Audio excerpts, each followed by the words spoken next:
On today's episode of This Week in MMA News, Nate Diaz responds to Dana White.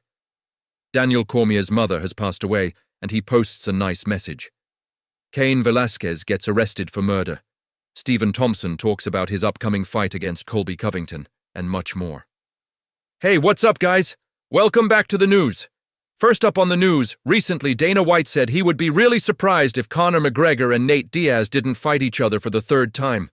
But Nate Diaz doesn't seem to want this fight. He wrote that Conor needs to win some fights first and prove he's not weak.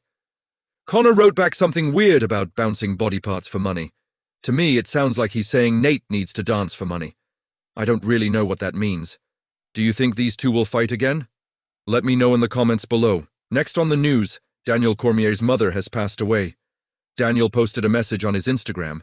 He said he loved every hug from his mom. He said she saw many great things and had good times. And now she gets to rest and be with his dad. He said she touched many people's lives, and everyone who knew her became better people. She was like the strong base of their family, and everyone will miss her a lot. He felt lucky to have parents like her and his dad. His kids were lucky to have her as their grandmother, and his wife was lucky to have her as a mother-in-law. They are all very sad and hurt right now, but he knows she taught them how to live life in the best way. She was amazing to the world, and he was lucky she raised him. He told her to rest easy. DC's mother was a former track star. She was a legend at Grambling State University, where she still holds the women's 400-meter dash record. She was also inducted into the school's Athletic Hall of Fame. Daniel's father passed away back in 2006. May both of them rest in peace. Next on the news, Cain Velasquez allegedly shot at a man. Police think this man tried to murder someone. A new information came out about this story. It turns out Cain supposedly shot at a man who hurt a family member in a bad way.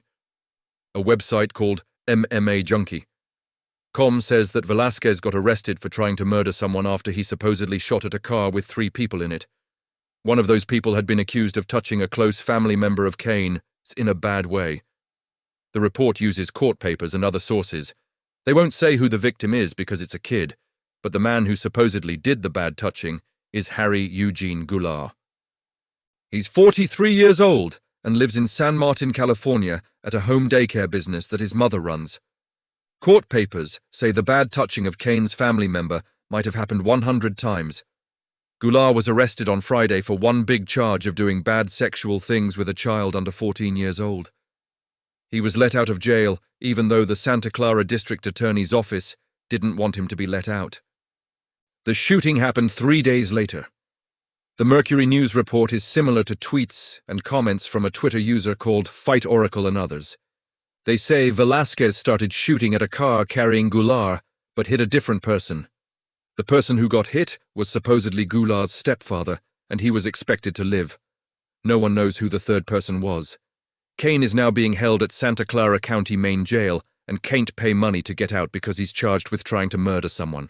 He has to go to court on Wednesday at noon local time. No other charges have been announced yet. The MMA community has gotten behind Cain in this situation. It started with Derek Brunson. Brunson tweeted and wrote that they support Cain. Money from sales would go to help pay for his lawyers. Terrence McKinney tweeted that if it's true Cain Velasquez tried to kill that guy because his daughter was touched in a bad way, then that guy got what he deserved. Marvin Vittori tweeted that the king has his support. Ben Askren says he doesn't want to live in a country where you can't shoot someone who has sexually hurt your child, and wrote Free Cain. Anthony Pettis tweeted a photo and wrote Free Cain. Bilal Mohammed tweeted that if the stuff about Cain is true, then they should free him. Cain's close friend and training partner Daniel Wynn tweeted that he stands by Cain and his family during these hard times. He said Cain is one of the most giving and real people he's ever known personally. He almost can't find words for how amazing Cain is as a person. He said, Cain lives a good life and the truth will come out. Ryan Bader posted on his Instagram. He wrote that when he first heard the news, he thought there had to be something else to this story. Supposedly the family member is his 4-year-old son. He said he's known Cain for a long time, and even though Cain looks scary, he's one of the nicest and most caring guys on the planet and a real family man. He said Cain could have handled things differently, but most people haven't been in this situation, and no one knows how they would react. Sean Strickland tweeted that if this is true, Cain is a hero, bottom line. He said there's nothing he respects more than when a man does this. He said calling 911 isn't the answer for this. He'll be the first one giving money to a GoFundMe for Cain's defense. He said bad people who hurt kids need to die and can only be fixed with fire. And Chito Vera says Cain shot at a rapist. Good choice, champ. John McCarthy and Josh Thompson on their podcast called Weighing In give their thoughts on this situation. Josh is a longtime friend of Cain's and they train at American Kickboxing Academy together. Josh says he fully supports Cain, and Big John explains how just because somebody was arrested doesn't mean they did something wrong. Josh said he's really good friends with Cain, and he won't say anything about Cain. He won't talk about what's going on with Cain.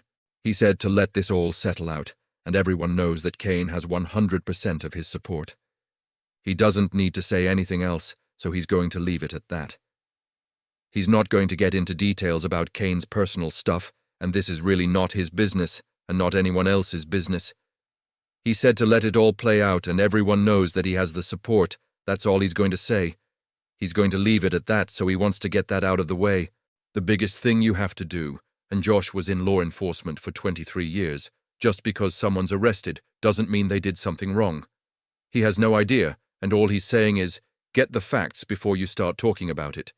Until you actually have the reports, and you know what they're saying was done and what the charges are and everything, you don't know. So right now, best of luck, and he hopes Cain is okay. We just live in a culture that is quick to judge people, and he's not going to put it out there. He knows it's actually been said, and he has been sent the reports and knows exactly what happened, and has talked to Cain and his family, but it's not his place. Next on the news, Stephen Thompson talks about his upcoming fight against Colby Covington.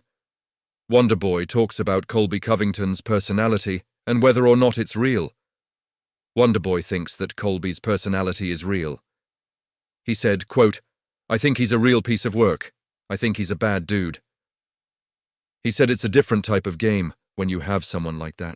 Stephen says they are not the same style of fighters, and he believes he'll keep this fight standing and pace himself. He said he'll try to box and use his movement and timing. Wonderboy says he's been working on his wrestling, and if Colby takes him down, he'll be ready. He also talked about Jorge Masvidal, and if he wins this fight, he expects to face the winner of that matchup. On another note, Stephen says he'd love to see Israel Adesanya fight Canelo Alvarez. Stephen thinks that Canelo would destroy Izzy. That's all for the news. If you enjoyed this video, stay tuned for more. Thanks for watching.